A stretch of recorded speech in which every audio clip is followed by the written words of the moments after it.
start these problems, you're going to do the exact same thing that you did on 33 and 36. You're going to find your PRZs. You're going to have to plug them in until you find one that works. The only other option to not doing PRZs is if you happen to have a factorable problem, and if it's factorable, then you could work that out without doing PRZs. But other than that, you're going to need to do PRZs. And look what a great problem I gave you here. This is my favorite PRZ problem because the leading coefficient is 1, which means I don't have to check any fractions. Hooray for that.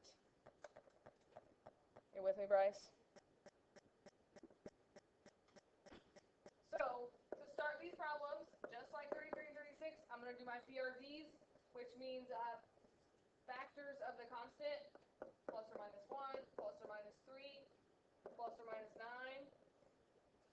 And factors of the leading coefficient are just 1. So, I mean, we could put that all over 1 if you really wanted to.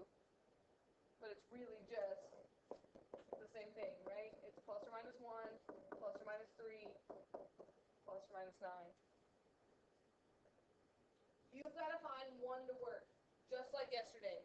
So you've got to plug in 1 and negative 1, or 3 and negative 3, 9, negative 9, until you get 1 that works.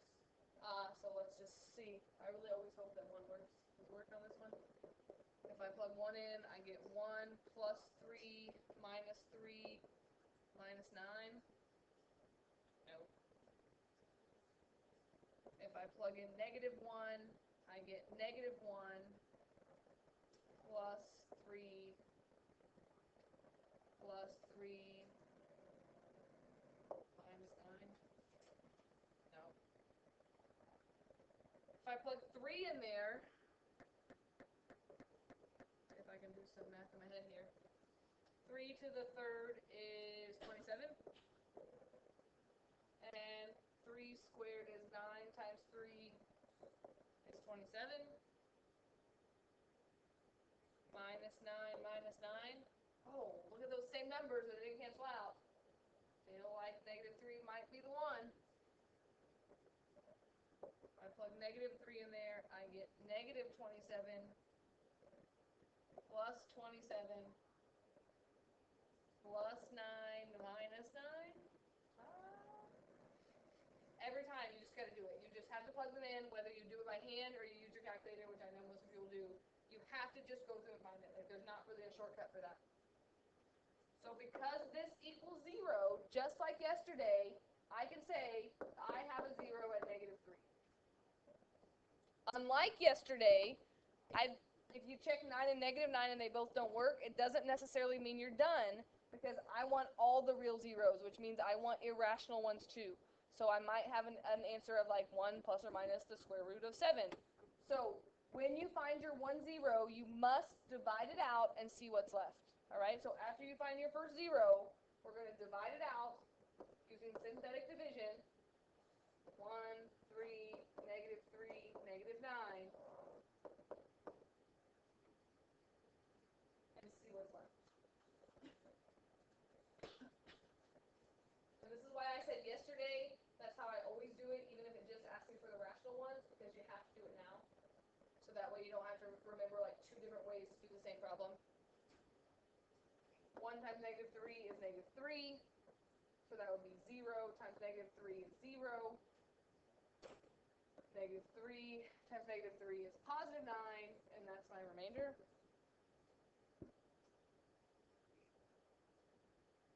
So if I started with x to the third, that means this is x squared, right?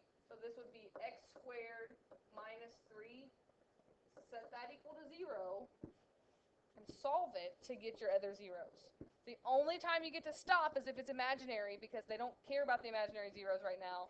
They just care about the real zeros.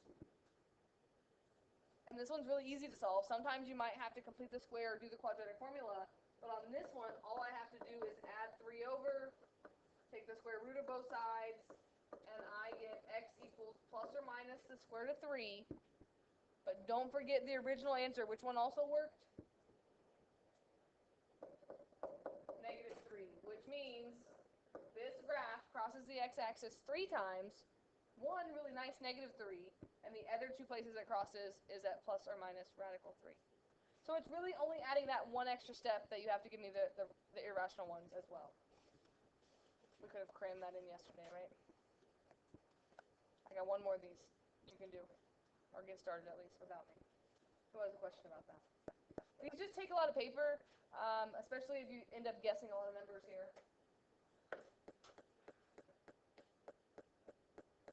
So what about this one? F of x equals 2x to the fourth minus 7x cubed minus 2x squared minus 7x minus 4.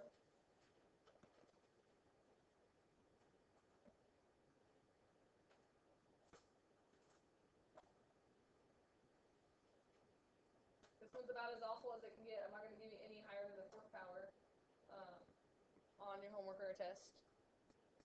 So we're going to start with our PRZs. So let's do that first. Otherwise, you're just guessing random numbers. Factors of my constant, which would be plus or minus 1, plus or minus 2, plus or minus 4, over factors of my leading coefficient, which in this case would be plus or minus 1, plus or minus 2. And then work out all your options. And then this is what I was talking about yesterday. If you get the same number to repeat itself, you don't have to write it twice, right? Like 2 over 2, you don't have to write that because it's just 1. But we would have plus or minus 1, plus or minus 2, plus or minus 4, and then now everything over 2. Plus or minus 1 half, plus or minus 2 halves is just 1, and plus or minus 4 over 2 is just 2 again. So that actually works out really nice that you only have 8 numbers that you have to check.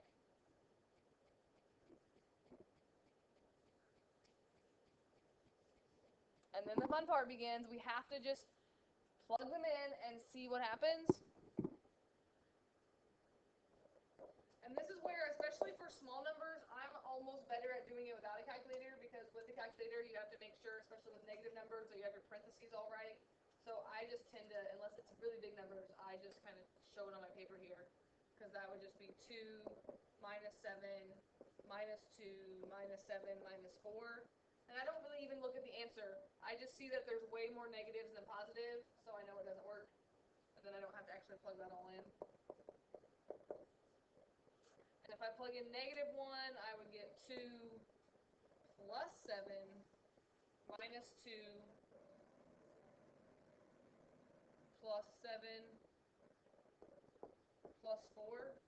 Minus 4. Oh, I was hoping it was going to happen. I thought I was going to have a plus 7 and a minus 7, but it doesn't. They don't cancel out either. So then I check 2.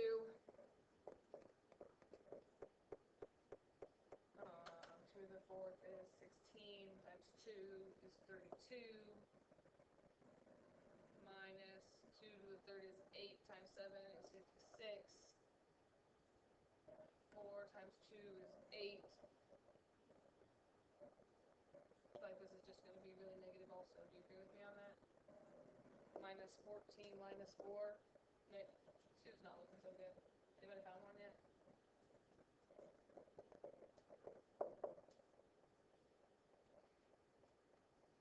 Negative 2 is going to be 32 plus 56.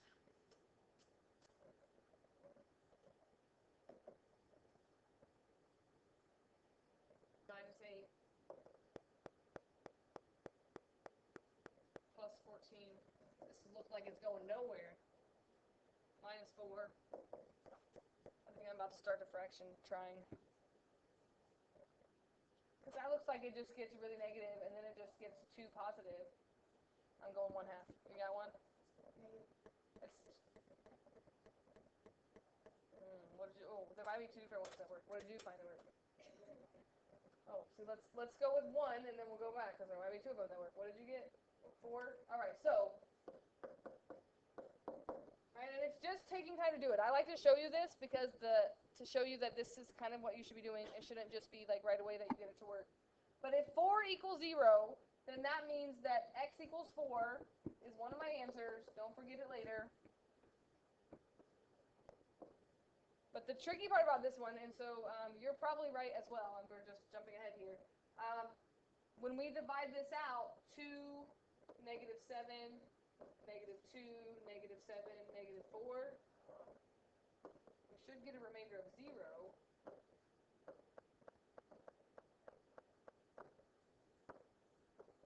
Which we do.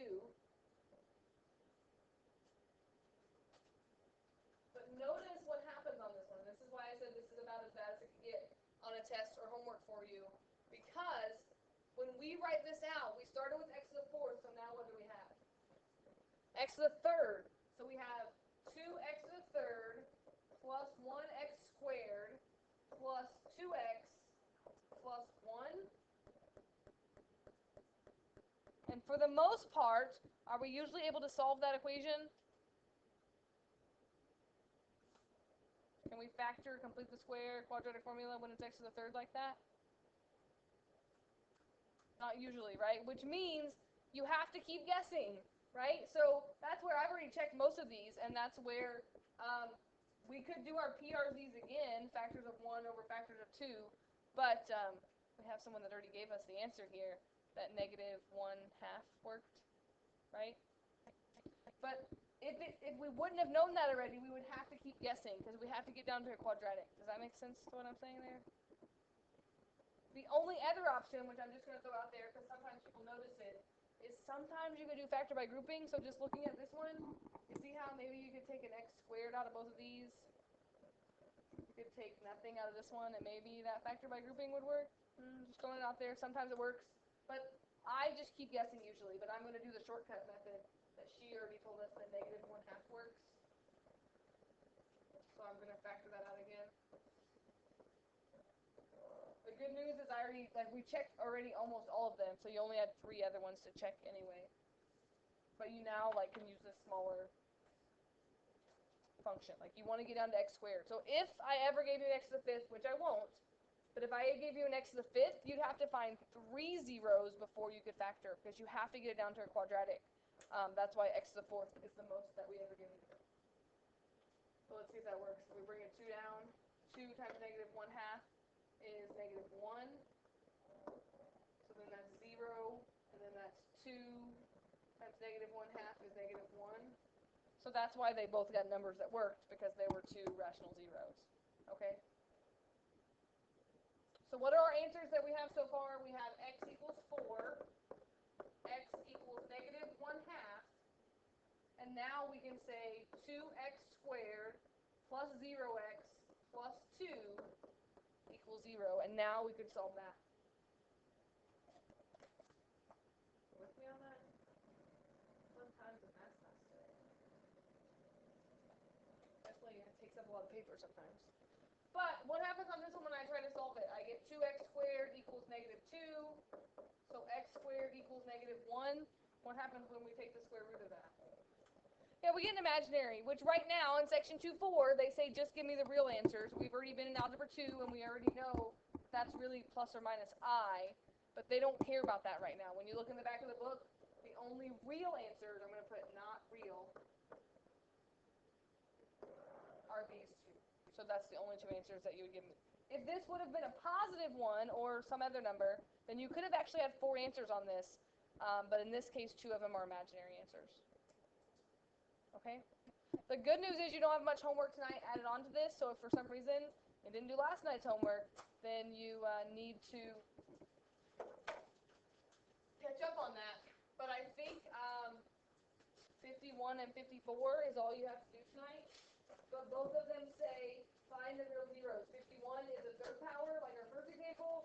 54 is a 4th power, which means you got to find 2 numbers that work before you can get down to a quadratic for the most part. So if you did last night's homework, all you have to do is add 51 and 54. If you didn't do last night's homework, then you have more to do. And you actually have some time to work today, so get started on that, and hopefully maybe you'll get it done. And I'm going to pass back some papers while you do that. Bryce, I don't think this method works very well.